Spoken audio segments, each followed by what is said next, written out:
What if the most powerful weapons ever built sailed into their own extinction? What if their final battle wasn't against another ship, but against the future itself? Tonight, we journey into the heart of a technological and historical graveyard, where two colossal warships, fueled by the ghosts of an old world, faced a new kind of war and a terrifyingly perfect trap. This is not just a battle, it's the final funeral pyre of an entire era. The date is October 24, 1944. The place, a narrow, moonless choke point in the Philippines known as the Surigao Strait. The air is thick with humidity and the smell of impending doom. For years, the Imperial Japanese Navy had kept its aging battleships, the Fusō and Yamashiro, far from the front lines, treating them as cherished relics.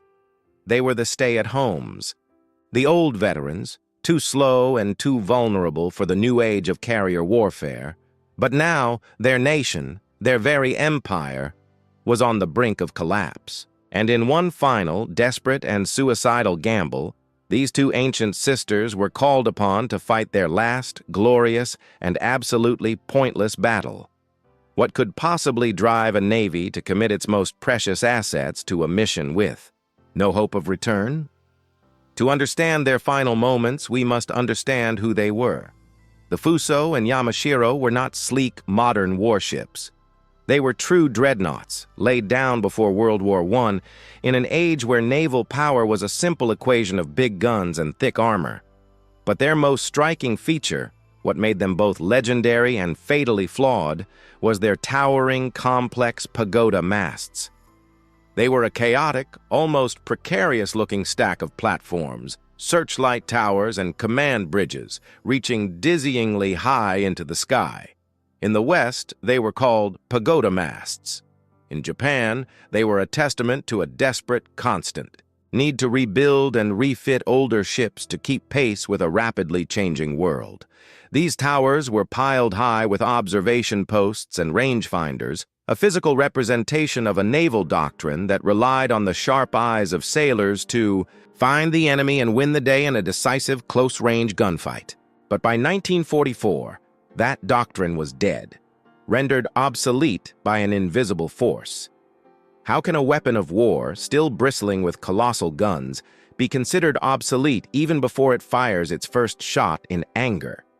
Despite extensive modernizations in the 1930s, the sisters had fatal flaws baked into their very bones. Their patchwork armor scheme was vulnerable to plunging fire from above and to modern torpedoes. Their engine speed, even after refits, topped out at a sluggish 24 knots, too slow to keep up with the fast carriers that now formed the heart of the fleet, and far too slow to run from a determined enemy. For most of the war, the Imperial Japanese Navy had kept them far from the front lines. But now, as the American war machine relentlessly pushed closer, Japan's strategic situation had deteriorated dramatically. The catastrophic defeat at the Battle of the Philippine Sea had shattered their carrier air power. Over 600 Japanese aircraft were lost in a single engagement. The loss of Saipan had put the Japanese home islands within range of American B-29 bombers, which began raining fire on cities like Tokyo. The fleet was running out of fuel, stranded in its home ports. What kind of plan could possibly be born from such utter desperation? The answer was Shogo 1, Operation Victory 1. It was a plan of staggering ambition and terrifying flaws, a final all-or-nothing gamble that would commit the entire remaining strength of the Imperial Japanese Navy to one apocalyptic battle. The D plan was a giant pincer movement to annihilate the American landing fleet at Leyte Gulf. The Northern Force, composed of Japan's last carriers, now mostly empty of planes and pilots, would act as a sacrificial decoy to lure Admiral William Bull, Halsey's powerful Third Fleet, away. The main attack would come from the powerful center force, with the super battleships Yamato and Musashi, which would smash through the central Philippines. But for a pincer to work, you need two jaws. What would form the second, southern jaw of this colossal trap? That role fell to the Southern Force, commanded by the grimly determined Vice Admiral Shoji Nishimura. His squadron was a motley collection. The two aging battleships, the Fusō and Yamashiro, one heavy cruiser, and just 4 destroyers. Aboard his flagship, the Yamashiro, Nishimura was a picture of grim determination, a product of the old samurai spirit. He knew the odds were overwhelmingly against him, but his orders were simple and absolute: advance and attack. There was no plan for retreat. How does a commander prepare his men and himself for a mission from which there is almost no expectation of return? While Admiral Nishimura steamed into the darkness, driven by duty and a sliver of hope, his opponent was waiting, driven by cold, methodical certainty. Waiting at the northern exit of the strait was the American 7th Fleet Support Force, commanded by Rear Admiral Jesse Oldendorf. Oldendorf was the polar opposite of Nishimura. He was not a gambler. He was a tactician. He was not relying on fighting spirit. He was relying on overwhelming firepower and a revolutionary new technology that had already changed the face of naval warfare. While Nishimura's lookouts strained their eyes against the black of night, Oldendorf's radar operators sat in darkened rooms, calmly watching the Japanese force appear as glowing green blips on their screens. Radar-guided fire control ensured accurate gunnery in total darkness. They could plot Nishimura's course and speed with pinpoint accuracy. The Japanese, relying on eyesight alone, were effectively blind. What does a battle look like when one side can see everything and the other can see nothing at all? With this godlike advantage, Oldendorf arranged his fleet with lethal precision. He created a layered defense, a gauntlet of steel and fire that Nishimura would have to run. First, deep in the strait, he positioned squadrons of small, fast PT boats, the Mosquito Fleet. Their job wasn't to sink battleships, but to harass, disrupt, and most importantly, confirm the enemy's exact location and heading. Further up the strait, hiding in the dark coves and islands, he stationed his destroyer squadrons. They would be the hammer, launching wave after wave of torpedoes from both flanks into the Japanese column, and at the very top of the strait, Oldendorf placed his heavy ships, his battleships and cruisers. He drew them up in a single immense battle line, sealing the exit. This was the anvil. Nishimura's column would be hammered by torpedoes from the sides, and if any ships survived that, they would be smashed against the anvil of Oldendorf's battle line. It was a strategy of total annihilation.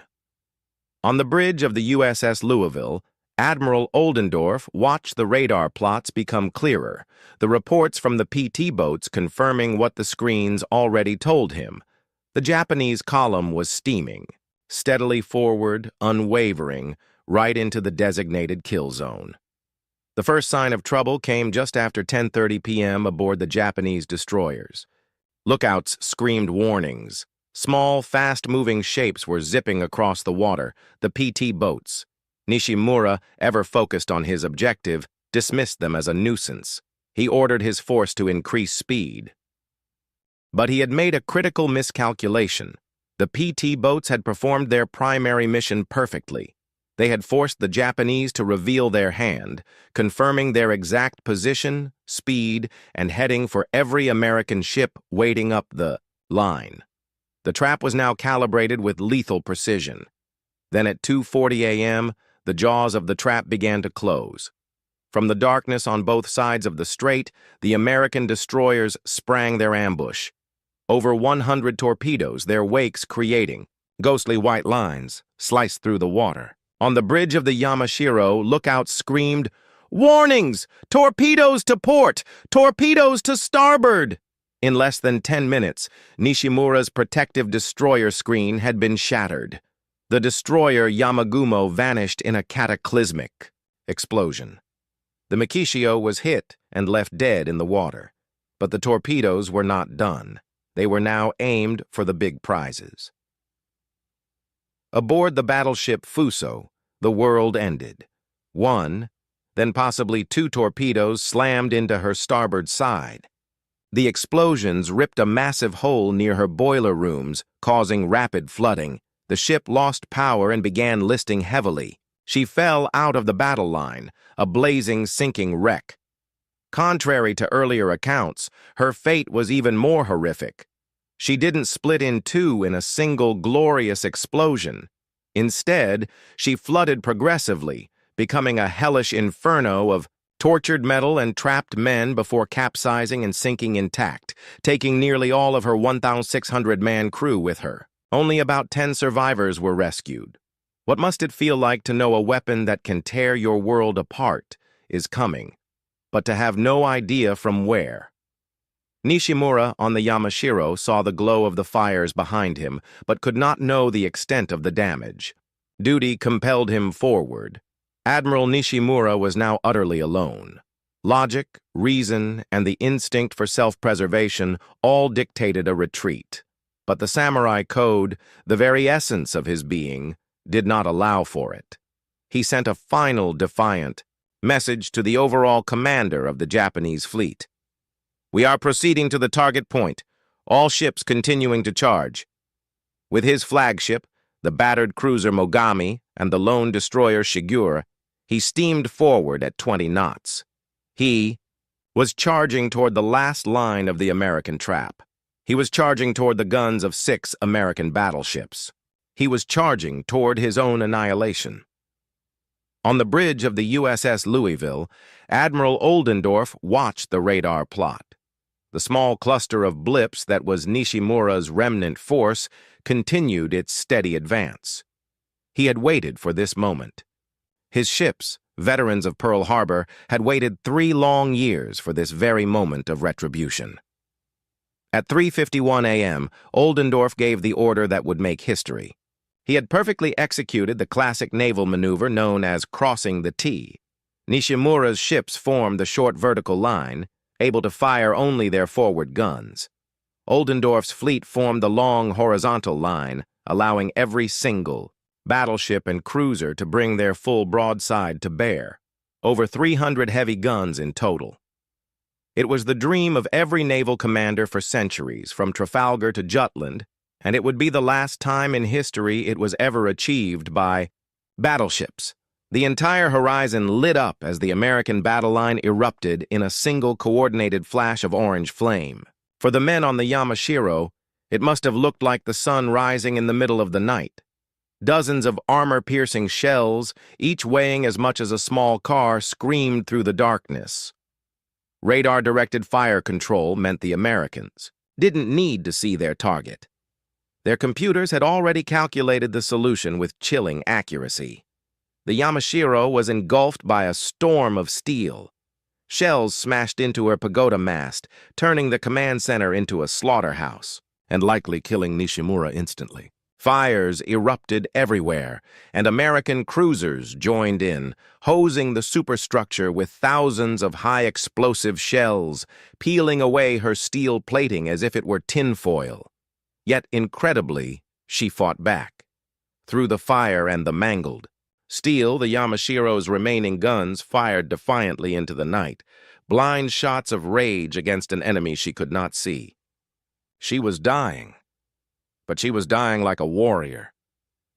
For 20 agonizing minutes, the punishment continued unabated. Then at 4:11 a.m., American destroyers closed in for the kill. A final torpedo struck the crippled battleship, the last blow the old warrior could take. She began to list heavily, then rolled over completely. At 4:19 a.m., with her propellers still turning uselessly in the air, the battleship Yamashiro slid beneath the waves, taking Admiral Nishimura and all but a handful of her 1,600-man crew with her. The battle was over. The trap had been sprung. The Southern force had been annihilated. But in the silence that followed the thunder of the guns, what was the true meaning of such a victory? The Battle of the Surigao Strait marked the end of the battleship era. If you found this story of a dying era compelling, don't forget to like, subscribe, and share this video. What other stories from histories, most tragic battles would you like us to explore? Let us know in the comments below.